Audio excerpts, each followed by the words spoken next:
시작. 마지막 시간입니다. 삼손은 사사기에서 가장 많은 양을 기록한 대사사예요. 그런데 대사사, 소사사가 있다 그랬죠, 그렇죠? 근데 그거는 단순히 뭐 이 사람의 능력이나 업적으로 얘기하는 게 아니고 기록된 양으로 따진다 그랬어요. 대선지서, 뭐 소선지서 마찬가지입니다. 성경은 그냥 그렇게 분류하는 거예요, 분류. 편의상. 대사사입니다. 그런데 제일 많이 기록되어 있어요. 사사기에서. 사사 중에서 가장 많은 기록량을 가지고 있습니다. 근데 그 기록을 보면 그냥 지 마음대로 산 사람이에요. 그죠? 지 마음대로 살아요. 한 번도 남을 위해서 뭐 희생한 적은 없어요. 그냥 지 마음대로 산 겁니다. 지 마음대로. 그런데 굳이 이런 사람에 대한 내용을 사사기에서 가장 양을 많이 차지할 필요가 있나 이런 생각을 우리는 가지죠. 뭐 훌륭한 부분이라고는 하나도 없는데 이 사람에게서 우리가 얻을 교훈이라고는 도대체 없어 보이는데 뭐 한다고 사사기는 이 사람에 대해서 이렇게 많은 양을 할애하고 있나 이런 생각을 한단 말이죠. 뭐 저만 알 수도 있는 건데 하여튼 뭐 저는 항상 그게 궁금했어요. 도대체 이걸 보고 뭘 내가 깨달아야 되는 건가 그 생각 진짜 많이 했거든요. 어렸을 때. 이스라엘의 사사이면서 나시린이에요. 그런데도 불구하고 딥나에서 본 블레셋 여자, 이방 여자와 결혼을 하겠다고 우깁니다. 그죠? 그래가지고 부모님 우기니까 이제 부모가 어쩔 수 없이 시켜줘요. 삼손 성격을 아니까 부모도 나가서 또 개판 칠까봐 시켜준 거겠죠. 겨우 결혼을 시켰더니 난리를 일으킵니다. 그죠? 쓸데없이 내기를 해가지고 뭐 오묘하지도 않은 수수께끼 내면서 그죠? 그 다음에 또 두 번째는 가사에서 기생 때문에 또 난리를 일으켜요. 세 번째는 또 뭡니까? 드릴라죠, 이제 드릴라. 오늘 지금 본문의 삼손의 꼬라지가 되게 한 노예로 전락시킨 그 여자 주인공. 삼손과 드릴라 그 오페라도 있죠, 그죠? 유명하죠. 그 여자 때문에 삼손이 이제 머리카락을 잘리고 두 눈도 뽑힙니다. 두 눈도 뽑히고 보지 못하는데 힘이 아무리 센들 싸움을 잘할 수가 없죠. 노예로 전락합니다. 그리고 마지막으로 하나님께 기도한다는 내용도 보세요. 오늘 본문 내용 중에 그런 내용도 자기 기도에 응답하셔서 자기 원수인 블레셋 사람들을 단번에 죽일 수 있는 복수를 하게 해달라고 하는 기도죠. 자기 복수예요, 그렇죠? 이건 지극히 자기중심적인 개인적 복수에 대한 기도일 뿐인데 또 하나님께서는 이 기도를 또 응답해 주신단 말이죠. 그죠? 무슨 제가 나라와 민족을 위해서 이들과 함께 죽기로 하면 이거 아니에요. 거창하지 않아요. 삼손은 제가 얘기했죠. 뇌도 근육이라고. 뇌조차도 근육이에요. 이 사람 생각이라는 거 할 줄 몰라요. 그러니까 그냥 당한 게 억울하니까 열받으니까 하나님 이거 마지막에 내가 힘써가지고 얘들 같이 죽게 해주세요. 자폭할 수 있게 해주세요. 그렇게 자신을 내어 던지죠. 그죠? 그래서 살아있을 때 죽인 블레셋 사람 숫자보다 자기가 죽으면서 죽인 블레셋 숫자가 더 많다고 성경이 기록하면서 그렇게 장렬하게 죽습니다. 근데 우리는 이 내용을 읽으면 그래도 삼손이 마지막에 원수를 갚고 시원하게 죽었다라고 생각하면서 통쾌해합니다. 그죠? 통쾌하게 여겨요. 그러면서 동시에 비장함도 느끼죠. 근데 그 통쾌함이라는 게 깔끔하지 않아요. 유쾌하지가 않습니다. 그죠? 생각해보면 삼손은 전에도 얘기했지만 성경에 몇 안 되는 출생 기사가 있는 존재입니다. 그죠? 사람이에요. 태어나면서부터 나신으로 고지된 인물이에요. 선택받은 사람이에요. 하나님께. 사사입니다. 더군다나. 그죠? 이스라엘의 사사예요. 특히 성경에서 이렇게 드러나게 눈에 띄는 은사를 받은 사람은 삼손 말고는 없어요. 그죠? 외적으로 너무나 눈에 띄는 은사를 받았잖아요. 그죠? 엄청난 은사를 받은 사람이죠. 성경에 이런 인물은 없어요. 삼손 말고는. 그러나 그는 자신의 정체성에 대한 이해나 자신의 소명이 무엇인지를 전혀 생각해 본 적이 없어요. 관심도 없었어요. 나라와 민족은 남 얘기예요. 그냥 생각 없이 지 마음대로 살았어요. 막 살았습니다. 진짜 막 살았어요.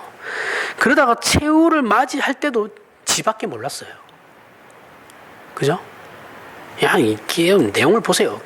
기도하는 내용을 보세요. 이게 정말 초등학생 수준이죠.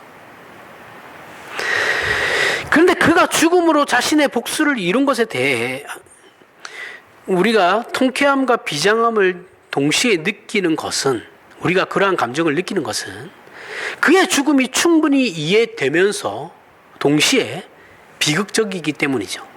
그죠? 무슨 말이냐 하면, 아무리 생각해도 지금 삼손이 처한, 오늘 본문에서 읽은 삼손이 그 처한 그 상황에서 그가 빠져나올 다른 방법은 없어 보여요. 그죠? 노예로 전락했잖아요. 눈이 뽑혔어요. 노예로 전락했고 다른 어떠한 반전도 일어날 것 같지 않아요. 그 상황에서 어떻게 삼손이 민족의 영웅이 될 수 있겠어? 될 수 없죠. 그냥 그렇게 살다가 죽는 거죠. 그러니까 저들과 함께 죽는 것 외에, 블레셋 사람들과 함께 죽는 것 외에는 다른 방도가 전혀 우리가 볼 때는 없어 보이니까 이게 이제 공감이 가는 거죠. 그의 죽음이. 그렇지 않고 남은 평생을, 자, 생각해 보세요.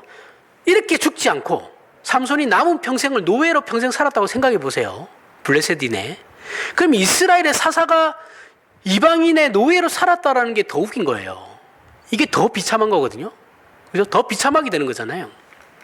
더 우스운 상황이 되어버리니까 이러한 우리의 체념 섞인 마음이 여기에 공감을 일으키는 거죠. 삼손의 죽음에.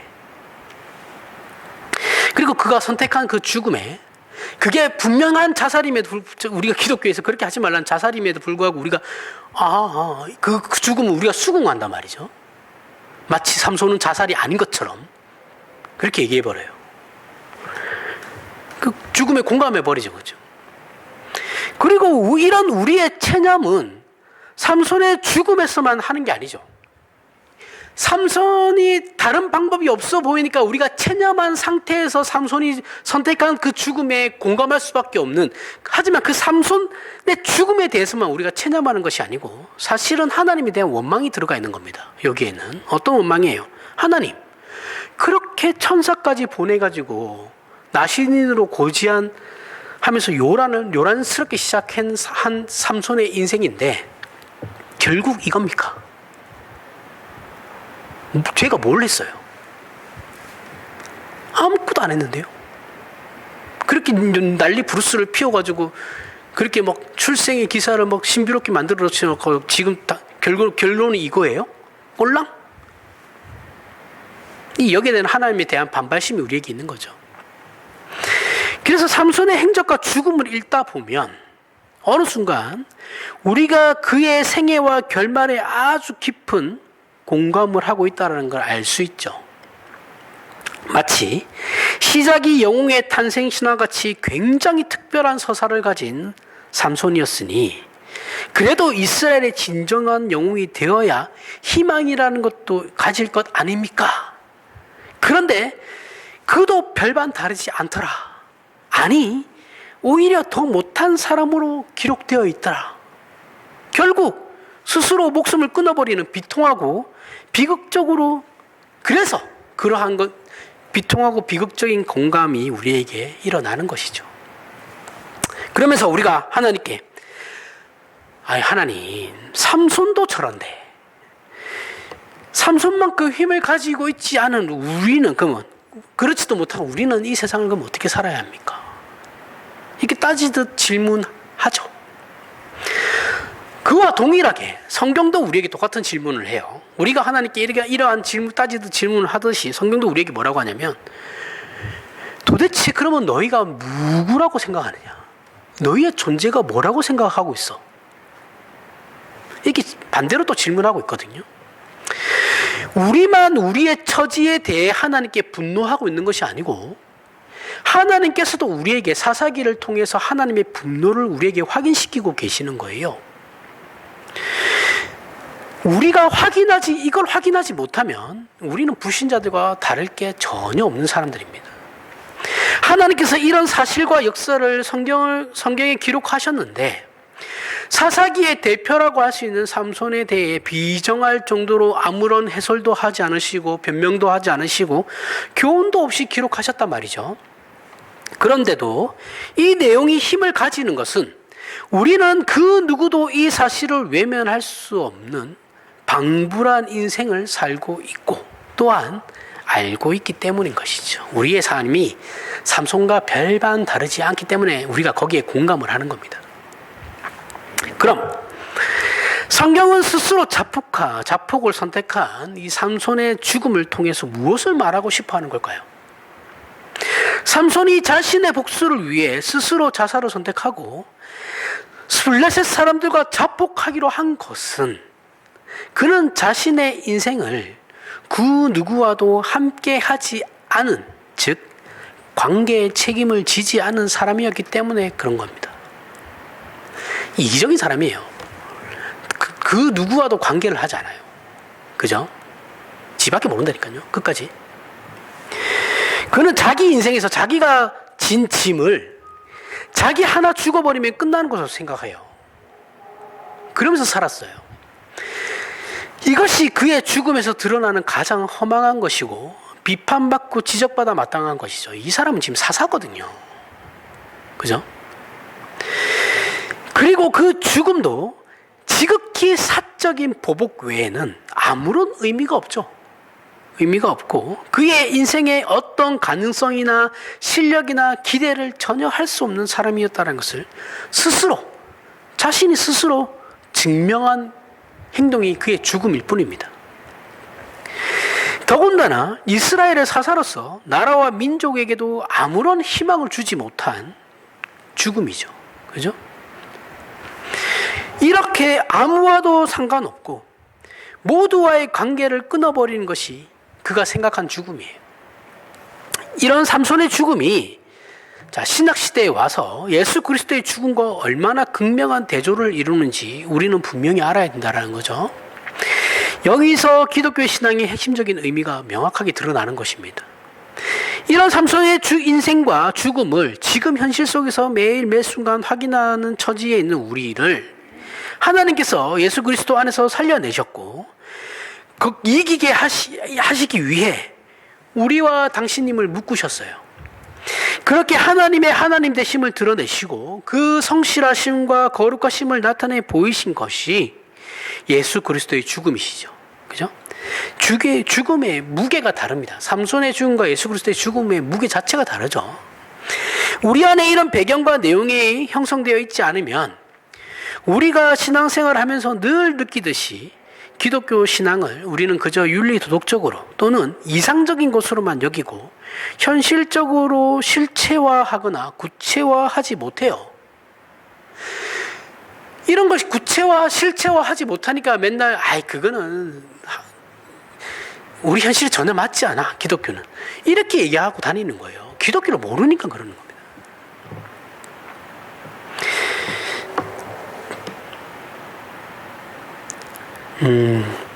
우리가 말을 할 때는 신자지만 현실에서는 신자가 아닌 이유가 여기에서 드러나는 거예요.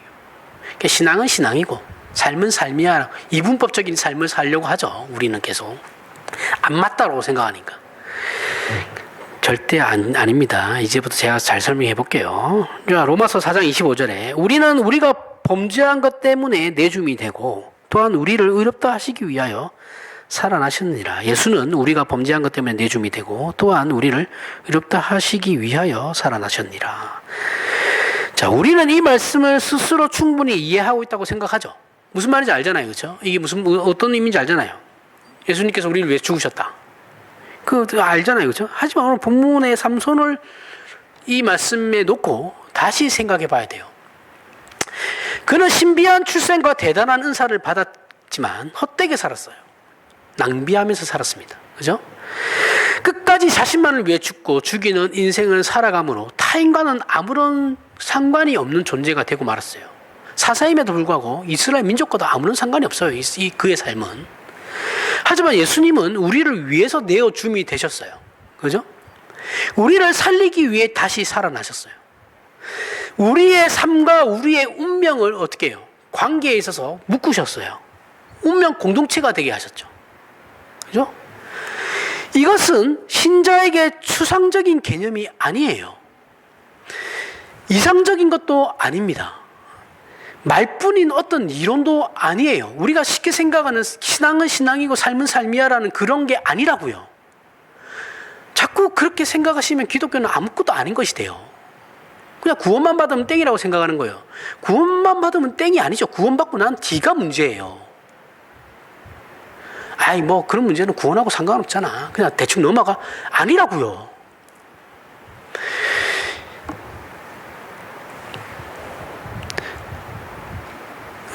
이것은 지금 하나님께서 우리를 만드시고 난 이후 그때부터 지금까지 하나님께서는 우리와 함께 묶여 있거든요. 이것은 신자가 지극히 현실적인 문제라는 거예요. 그래서 우리 신자들은 고린도전서 13장 소위 사랑장에 나오는 사랑에 대한 관점을 하나님과 우리의 운명을 묶는 관점에서 생각을 하며 읽어야 되는 겁니다. 사랑장 뭐예요? 사랑은 오래 참고 온유하며 시기하지 않고 자랑하지 않으며 교만하지 않고 무례히 행하지 않으며 자기의 유익을 구하지 않고 성내지 않으며 악한 것을 생각하지 않고 불의를 기뻐하지 않으며 진리와 함께 기뻐하고 모든 것을 참고 모든 것을 믿으며 모든 것을 바라고 모든 것을 견딘다. 이게 사랑이에요. 그렇죠? 성경이 말하는 사랑은 전혀 추상적이거나 이상적이지 않습니다. 오히려 사랑장을 보면 굉장히 구체적이죠. 그리고 실질적이죠. 우리 신자들이 누구를 어떻게 사랑해야 되는지 구체적으로 설명하고 있어요. 그죠? 현실적으로 설명하고 있는 겁니다. 지금 우리가 현실적으로 누구와 묶여 있는지를 생각하게 하는 것이죠. 내가 지금 어느 누구와 묶여 있는지를 생각하게 하는 거예요. 그죠? 이걸 읽으면서 아무 생각이 없으면 안 되죠. 이걸 읽으면서 나와 묶여 있는 그 사람과의 관계를 생각하게 되죠. 그렇죠?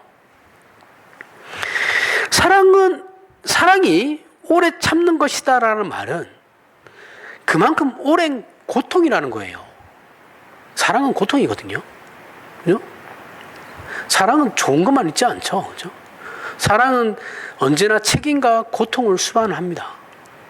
사랑은 처음에 감정으로 시작되지만 그건 남녀 간의 문제인 거고 감정으로 시작되지만 결국은 책임으로 가는 게 사랑이죠. 그렇죠? 뭐 의리로 간다는 건 나쁜 거 아니라고 생각합니다. 의리도 책임이니까. 그죠? 책임감을 느끼는 거잖아요. 내가 저 상대에 대해서 책임감을 느끼는 거니까 나쁘다고 생각하지 않아요. 사랑이 좀 더 성숙되면 책임감으로 가게 되고 고통으로 가게 되는 거예요.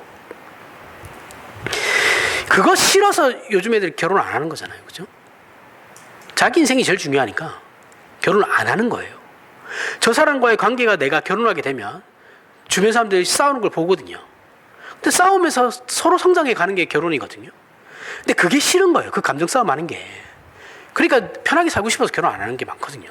물론 사회적인 문제도 있어요. 뭐 원체 기준이 높아졌으니까 그런 문제도 있는데 사실은 그 안에 깔려 있는 건 제가 지금 전자에 말한 게 더 심합니다.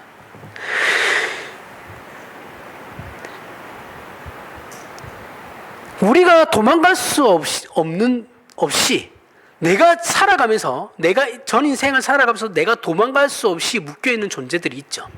그렇죠? 저 존재들하고는 내가 필연적인 관계일 수밖에 없는 그런 존재들이 있어요. 그렇죠? 그 원수들을 사랑하라는 거예요. 좁게는 부모, 형제부터 이웃, 넓게는 국가와 뭐 모든 사람들이 되겠죠. 그렇죠? 이런 우리는 하나님과만 묶여 있는 것이 아니다라는 거예요. 신자는 하나님과 묶여 있는 건 맞는데 하나님과 묶여 있는 게 다가 아니다. 하나님과만 묶여 있는 건 아니야. 라는 것이죠. 하나님께서는 하나님과 우리를 묶으시고 당연히 우리와 우리의 이웃 함께 묶으시거든요. 우리와 하나님이 묶여 있고 우리와 우리의 이웃을 또 묶으시는 거예요. 그래서 신자는 하나님 사랑과 이웃 사랑을 할 수 있고 반드시 해야만 하는 것이죠. 그러므로 또한 이 모든 게 필요한 것이기도 합니다. 필요하니까 그렇게 하라는 거예요. 그런데 삼손처럼 생각하면 세상 편하죠. 그죠? 삼손처럼 생각하면 뭐 불편할 게 없습니다. 지 맘대로 하니까요. 그러다가 안 되면 어떻게 합니까? 죽어버리면 그만이니까. 그죠? 하지만 신자는 그러면 안 된다라는 거죠. 우리는 하나님께서 우리에게 무엇을 하시려는지를 알아야 한다라는 거예요. 하지만 우리는 우리가 볼 때 좋아 보이지 않는 것들이 하나님의 열심, 일하심, 하나님의 가치, 인간을 위대하게 만드시는 하나님의 방법이라는 걸 오해하죠. 내가 볼 때 안 좋은 것들은 하나님의 방법이 아니라고 생각하는 거예요. 오해해요. 그래서 놓쳐요. 생각을 안 하니까. 그러면서 밤낮 원망만 하죠. 하나님, 왜 나한테는 이런 일들만 일어납니까? 왜 그런 일이 일어나서 내가 무엇을 배워야 하는지는 하나도 생각하지 않고, 왜 또 이런 일들만 일어납니까? 라고 생각하죠. 그렇죠? 그리고 삼손처럼 뭐라고 합니까? 나한테 이런 짓들을 한 저 사람들 벌해주세요. 이렇게 기도하죠. 그렇게 하면 안 된다라는 겁니다. 우리에게 주어진 그러한 모든 상황과 정황 속에서 나라는 사람이 신자로 사는 것이 하나님께서 나를 묶고 나와 세상을 묶는 하나님의 방법이라는 거예요. 거기에 내 삶의 위대함과 명예와 하나님의 뜻과 영광이 있는 겁니다.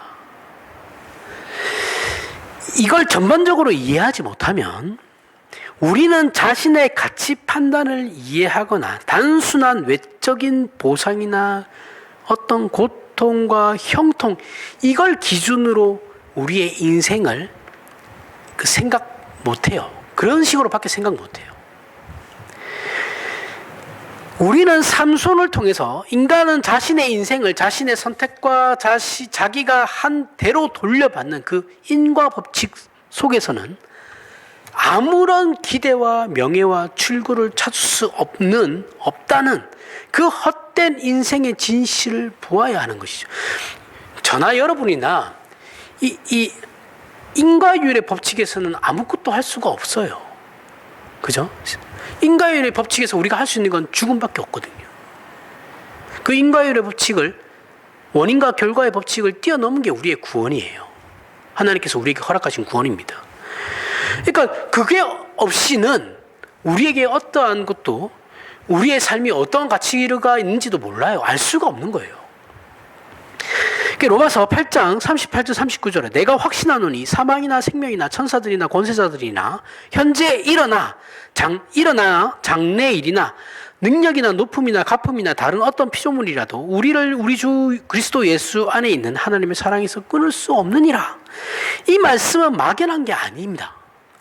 예수께서는 우리와 운명을 묶으셨어요. 실제로 우리의 현실과 조건과 우리가 비겁하게 도망쳐버린 선택, 감당하지 못해서 도망쳐버린 그 선택, 그런 선택을 했다 할지라도 그 선택과 함께 묶이신 거예요. 이것이 구원이다라는 겁니다. 내가 나쁜 선택을 했으니까 하나님은 내 나쁜 선택 안에는 들어와 있지 않을 거야 라고 생각하는 건 잘못이다라는 거예요. 내가 잘못한 그 잘못된 선택까지도 하나님께서 함께 묶으신 거예요. 구원은 나의 잘잘못을 따지지 않아요. 내가 잘한 선택에만 하나님이 들어와 있고, 내가 잘못하고 비겁하고 용기 없고 감당하지 못해서 도망쳐버린 그 선택에는 하나님이 들어와 있지 않을 거야 라고 생각하는 건 우리의 착각입니다. 거기에도 하나님 다 들어와 계세요. 그리고 우리에게 교훈하시는 겁니다. 가르치는 거예요. 설득하시는 거예요. 그렇게 묶으신 겁니다. 이게 구원이라고요. 그 구원이 대단한 거예요. 그러니까 하나님이 한 번도 우리를 놓으신 적이 없다니까요. 그래서 우리는 원망만 남은 조건과 환경에 대해 하소연하다가 이제 구원받고 예수 안에 들어와 이러한 것들을 지금 배우고 있잖아요. 그렇죠? 하나님의 설득하심이 무엇인지를 이제 알게 되죠. 이러한 일로 말미암아 하나님께서 나에게 이러한 약한 부분을 고치시게 하시려고 하는 거구나. 그죠? 이렇게 하나님께서 나를 또 하나님 앞에 항복시키시는 거구나. 알게 한단 말이죠. 그 모든 우리의 무지와 선택과 필요를 전혀 알지도 깨닫지도 못했던 때 하나님께서는 우리를 찾아오셔서 당신님과 나를 묶으셨어요. 그리고 그것이 극단적으로는 극단적인 거예요. 극단적으로는 우리가 만든 최악의 결론인 다른 사람에게 고통과 상처만 남기는 것 외에 아무것도 할 수 없는 그러한 자폭과 스스로 자멸을 선택한 자리라 할지라도 거기에 하나님께서 함께 들어와 계시는 겁니다. 신자라면. 이해하세요? 구원은 나의 잘잘못으로 구원이 취소되지 않아요. 내가 자살했다고 그 구원이 취소되지는 건 아니에요. 그러면 하나님의 능력이 내 자살이 하나님의 구원보다 더 위에 탁월하게요? 그런 건 없어요. 아니 맨날 하나님의 구원은 하나님의 전적인 주권입니다라고 얘기하면서 입으로는 얘기하면서 왜 신자가 자살했다고 그 사람이 지옥 갔다고 얘기해요? 말이 안 되는 거잖아요. 구원은 전적인 하나님의 주권이라면서요. 근데 어떻게 그 자살이 하나님의 구원을 취소시킬 수 있냐고요. 말이 되는 소리를 해야죠. 맨날 칼빈주의 얘기하시지, 입으로만 제발 칼빈주의 얘기하지 말고 좀 생각이라는 걸 좀 하시고 얘기하시라는 거예요.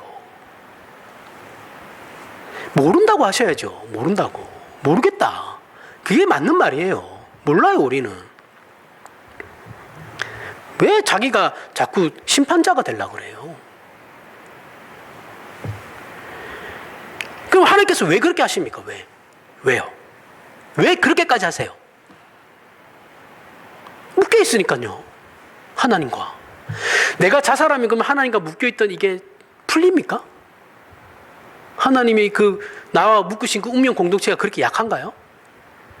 나의 어떠함이 하나님의 구원을 취소시킬 수 있는 거네요, 그러면. 그죠?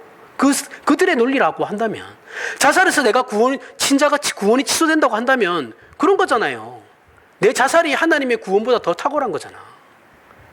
더 위에 있는 거잖아요. 이런 말 같지도 않은 말들은 하면 안 됩니다. 혼자 그렇게 생각하시라고요. 다른 사람한테 그렇게 얘기하시지 말고, 만약에 그렇게 자기는 나는 동의 못 하겠습니다 하면 그럼 본인이 그렇게 혼자만 생각하세요. 다른 사람들한테 그런 엉터리 얘기하시지 말고, 다른 사람들한테는 그래도 모른다고 하세요. 혼자는 아니라고 생각하셔도 그게 맞는 겁니다. 운명 공동체예요, 하나님과 우리는. 나라는 존재는 나 하나로 만들어지는 게 아닙니다. 그죠?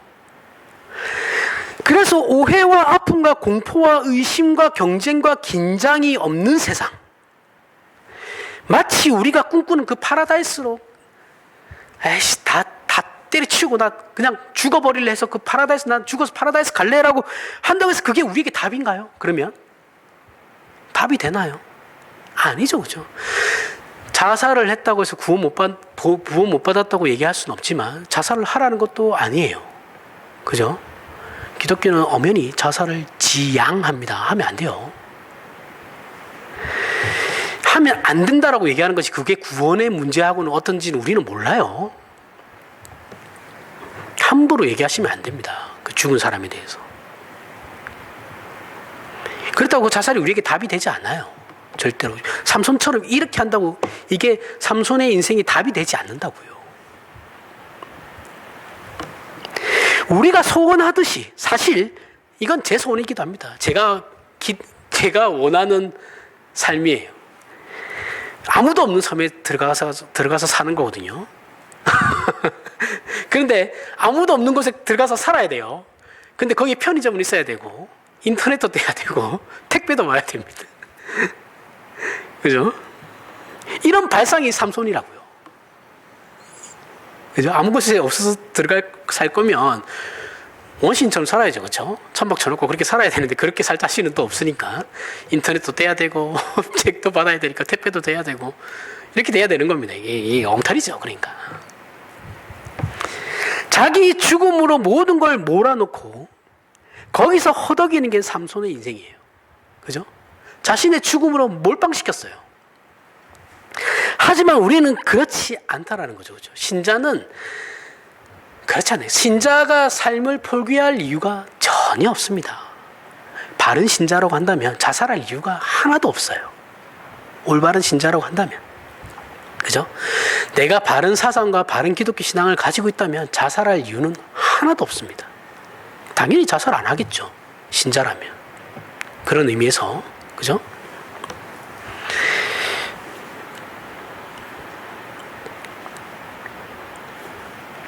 우리가 하나님과 묶여 있듯이 다른 누군가도 함께 묶여 있다는 걸 늘 생각하셔야 돼요.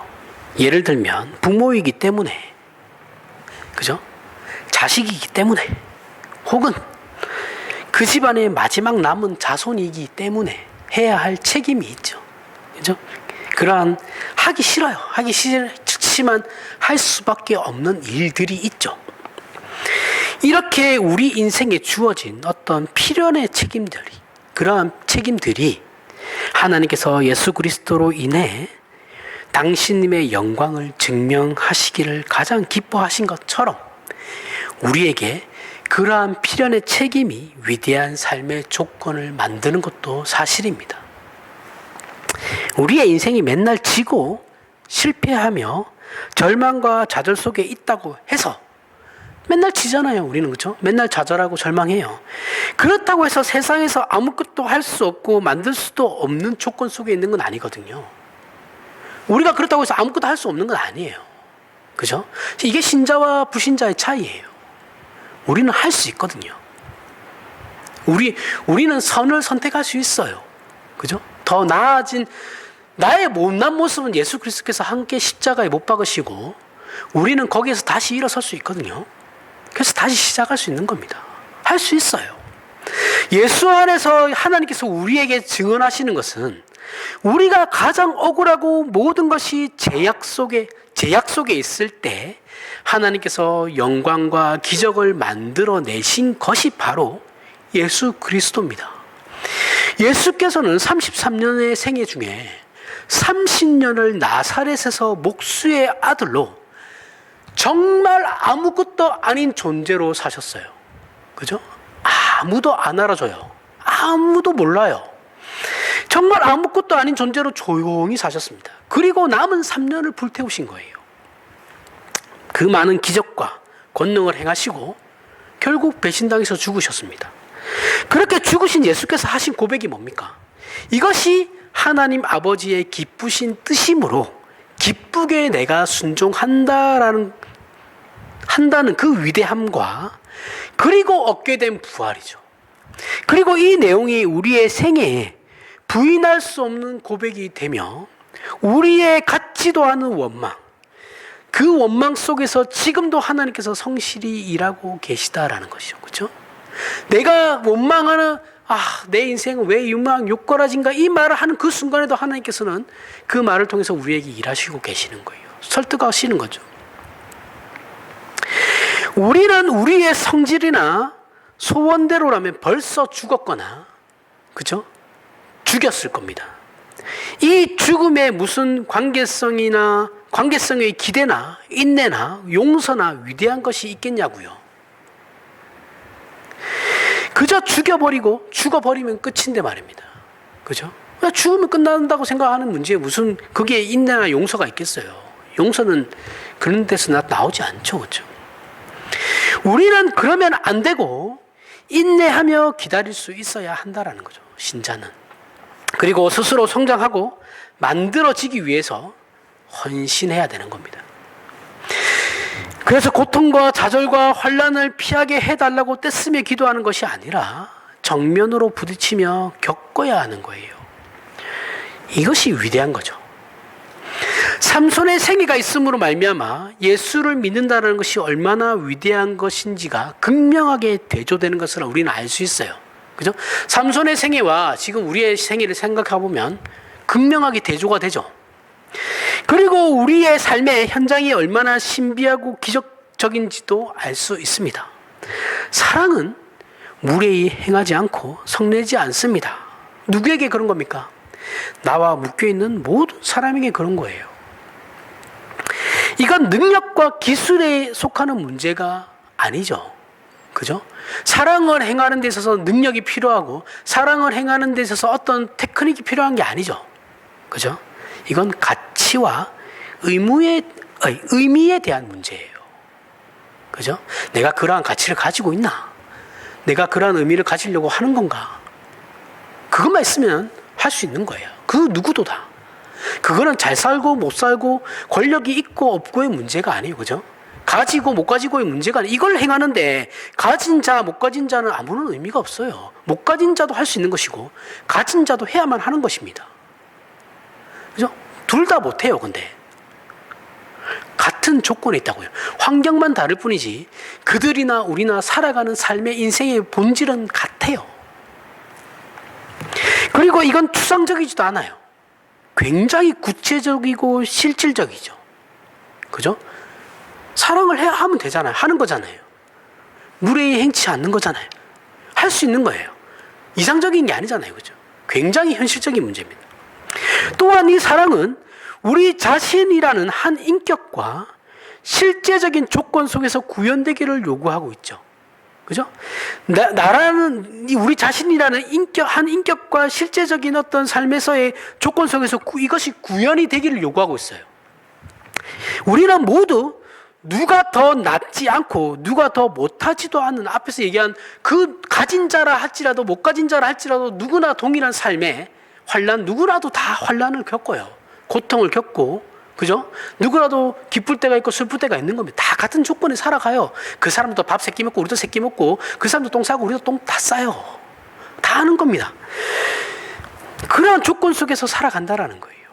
억울한 일을 당하면 그 사람들도 억울한 일 당하죠. 그죠? 억울한 일 당하면 누구를 억울하게 만들고 꾸중을 내가 억울한 일 당하면서도 나도 다른 사람에게 억울한 일을 베풀죠. 행하고 있죠. 그죠? 그리고 내가 꾸중을 다른 사람에게 지적을 받으면서도 나도 다른 사람을 지적하고 있어요. 큰 소리 치죠. 동일한 조건 속에 있다라는 거예요. 그죠? 그래서 이 환경과 조건을 그러면 바꾸면 답이 나온다라는 것이 아니죠. 아니고 억울하고 꾸중을 듣는 그 자리에서 무섭거나 부끄러워 도망간 그 자리에서 하나님께서 예수 그리스도 안에서 만들어내시고 우리에게 주시려는 하나님의 모든 능력과 지혜와 기회가 있다는 걸 알지 못하면 내가 억울하다고 생각하는 그 자리에서 하나님의 지혜와 능력이 드러난다는 것을 내가 알지 못하면 우리는 한순간도 신자의 현실을 살아낼 수 없는 겁니다. 억울하다고 세상 사람들과 똑같이 아이고 억울해 얼굴에 이렇게 막 하고 있으면 뭐가 다릅니까? 뭐가? 그죠? 도대체 이 일을 통해서 하나님께서 나에게 무엇을 말씀하시는가를 기억하셔야죠. 그렇게 성장하지 않으면 한국교회 이 모양 지금 욕골이 되는 겁니다. 이게 결과물이에요. 지금 한국교회가. 우리가 이 신자된 삶이 위대한 줄 모르면 자연스럽게 세상과 교회를 분리시키게 되는 거예요. 에이, 말도 안 되는 소리. 저거는 그냥 신앙일 뿐이고 삶은 삶인 거야. 사업은 그렇게 하면 안 되지. 세상에서 저렇게 살면 호구 소리 듣지. 아니 누가 호구가 되래요? 이거 제가 얘기했잖아요. 멍청하게 살라는 게 아니에요. 세상을 지혜롭게 사셔야 돼요. 뱀처럼 지혜로워야 한다고요. 이해하시죠? 지혜롭게 져주는 거와 바보가 되는 건 다른 거예요. 이래도 허허허 저래도 허허 하라는 게 아니라고요. 성질이 나는데 저놈이 나에게 거짓말하고 사기치는 거 알겠는데 그냥 눈 감아주는 겁니다. 당하라는 게 아니에요. 사기를 당할 필요는 없죠. 굳이. 그죠? 그 사람을 미워하지 말라는 거예요.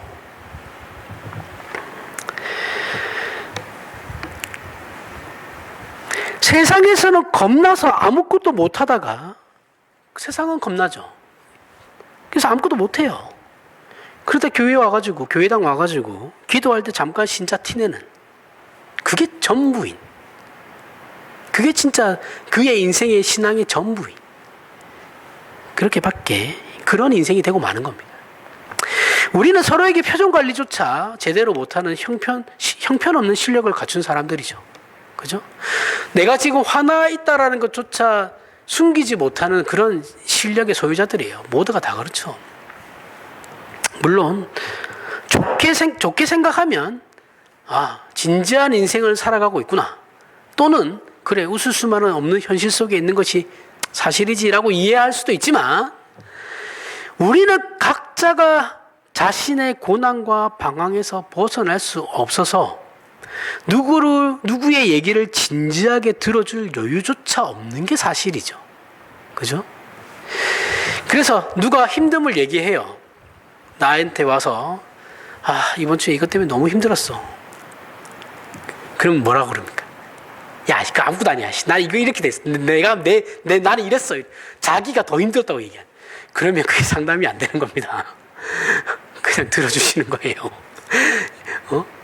목사님도 이게 정말 다 이렇거든요. 상담하라고 하면. 도대체 얘가 왜 그러는지 모르겠는데. 부교육자가 힘들어서 찾아가면, 그래, 이해한다. 근데 어쩌겠냐. 힘을 내자, 같이. 내가 도와줄 수 있는 부분 도와줄게. 이렇게 돼야 되는데, 야, 내 때는 여태 라떼 나오죠. 그죠? 라떼는 잠도 못 자면서, 그게 먹히나요? 돌아버리는 겁니다, 이러면 진짜. 그럼 상담하러 가는 사람 힘 빠지죠. 내가 저분한테 배울 게 없구나. 그렇게 되는 겁니다. 아니면 제 아는 목사님처럼, 니는 왜 그렇게 사노? 이렇게 얘기하면 난 절대로 안 됩니다. 왜 그렇게 사노? 몰라서 간 게 아니잖아요. 자신도 한심하니까 찾아간 거잖아. 근데 그 앞에다가 그렇게 얘기하면 죽으라는 소리예요. 답답하죠. 세상에서 누가 내 얘기를 듣고 나와 함께 눈물을 흘리며 짐을 나눕니까? 없어요, 그런 사람. 그죠? 부부들조차도 힘듭니다, 이런 건. 내 말에 귀를 기울여 준다고만 해도 고마운 일이죠. 지금 시대는 그렇습니다. 그죠? 신자이면서 하나님의 일하심의 진정성을, 그 구체성을 자신의 현실에서 확인하지 못하면, 그죠? 그것이 하나님의 섭리이고 손길이며 최선의 이 열심이라는 것을 우리가 신자임에도 불구하고 모르고 있다면, 그럼 억울하다고 느낄 수밖에 없는 거죠. 더 억울하게 느껴지는 거예요. 하지만 하나님께서 예수 그리스도를 십자가에 죽이신 사건은 무슨 의미입니까? 하나님은 말로 때우지 않으신다라는 거죠. 그죠? 야, 나는 말로 하지 않아. 내 사랑의 증명을 보여줄게. 그래서 나타나신 게 예수 그리스도의 십자가 사건이잖아요.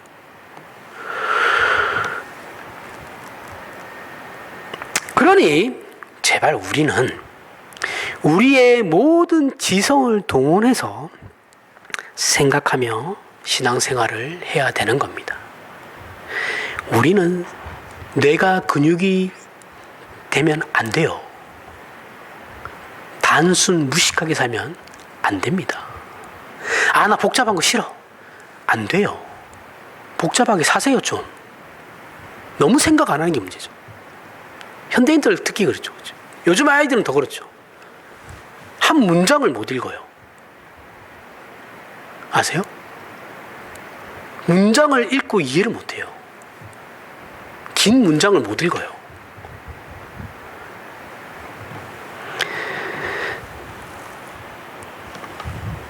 우리가 삼손보다 훨씬 나은 인생입니다. 훨씬 나은 인생이에요. 우리는 그에게 없는 예수 그리스도와 함께 계시기 때문이죠. 빌립보서 1장 20절에서부터 26절에 나의 간절한 기대와 소망을 따라 아무 일에든지 부끄러워하지 아니하고 지금도 전과 같이 온전히 담대하여 살든지 죽든지 내 몸에서 그리스도가 존귀하게 되게 하려 하나니 이는 내게 사는 것이 그리스도니 죽는 것도 유익함이라. 그러나 만일 육신으로 사는 것이 내 일의 열매일진데 무엇을 택해야 할는지 나는 알지 못하노라. 내가 그 둘 사이에 끼었으니 차라리 세상을 떠나서 그리스도와 함께 있는 것이 훨씬 더 좋은 일이라. 그렇게 하고 싶으나 내가 육신으로 있는 것이 너희를 위하여 더 유익하니라. 내가 살 것과 너희 믿음의 진보와 기쁨을 위하여 너희 무리와 함께 거할 이것을 확실히 아노니 내가 다시 너희와 같이 있음이라. 있으므로 그리스도 예수 안에서 너희 자랑이 나로 말미암아 풍성하게 하려 함이라. 자, 바울은 굉장히 현실적으로 얘기하고 있어요. 여기서 바울은 지금 감옥에 갇혀 있고 언제 죽을지 몰라요. 그리고 빌립보 교회는 굉장히 연약한 교회입니다. 그런데 바울은 담대하죠. 담대합니다. 바울은 빌립보 교회에 대해 자신이 있으면 도움이 되지만 자기는 죽는다. 내가 있으면 도움이 될 거지만 내가 죽는다고 해서 너네 빌립보 교회가 망하는 것은 아니야 라고 말하고 있는 거거든요. 그리고 자신이 살아있으면 살아있는 대로, 죽으면 죽는 대로 어느 쪽이든 상관없이 하나님 앞에서 명예로운 결론이 될 건데 라고 고백하고 있어요. 지금 고백이 될 것이다 라고 고백하고 있는 거예요. 결론이 될 것이다라고. 그 바울조차 죽는 게 그러면서 훨씬 편하다라고 얘기하고 있거든요. 그죠? 얼마나 고단한 삶이었겠어요. 죽는 게 편하다고 본인도 스스로 말하고 있는 거예요. 야, 나도 힘들다. 나도 죽는 게 더 편해. 근데 내가 살기로 했어. 왜? 너네들 때문에. 너네 빌립보 교회 때문에 내가 살아야 될 것 같아.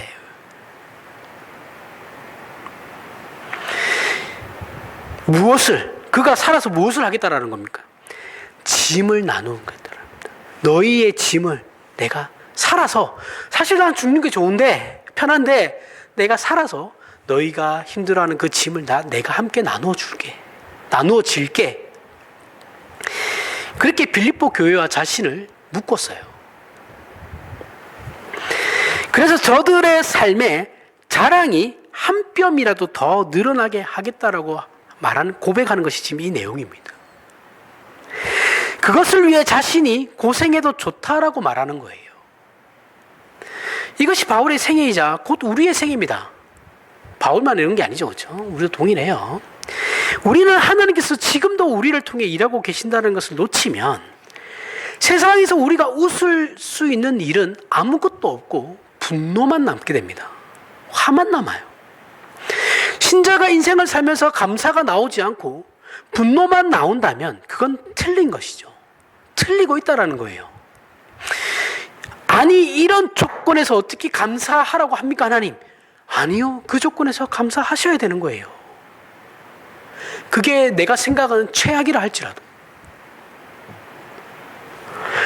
하나님 한 번만 내 기도 들어주셔서 내 두 눈을 뺀 저 놈의 새끼들 제가 다 함께 내가 저들과 함께 죽겠습니다 라는 그 삼손의 고백과 예수 그리스도께서 십자가에서 죽으실 때 고백하신 아버지여 저들을 사하소서 저들이 자기가 하는 일을 알지 못하나이다.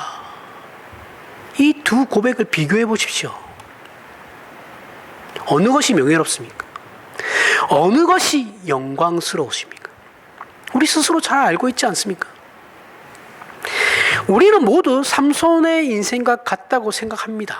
맞아요. 같아요. 그런데 하나님께서는 우리를 새 생명으로 영광되게 반전시킨다라는 것이 달라요. 삼손과. 우리를 위하여 당신님을 우리와 묶어 그 은혜를 반드시 완성시키실 겁니다. 그런 신자된 인생인 줄 알고 이제는 기쁨과 자랑과 감사가 넘치는 삶을 사시길 바랍니다. 기도하겠습니다. 하나님 아버지 은혜를 감사합니다. 우리 인생과 현실이 하나님의 지혜와 능력 아래 있고 은혜와 구원과 기적과 승리로 붙잡혀 있다는 사실을 우리가 믿습니다. 그러므로 더 많이 기도하고 더 많이 감사하며 더 많이 사랑하고 더 많이 용서하며 더 많이 기다리겠습니다. 그 인생을 살아 하나님의 영광을 보게 하시옵소서. 예수님 이름으로 기도합니다. 아멘. 우리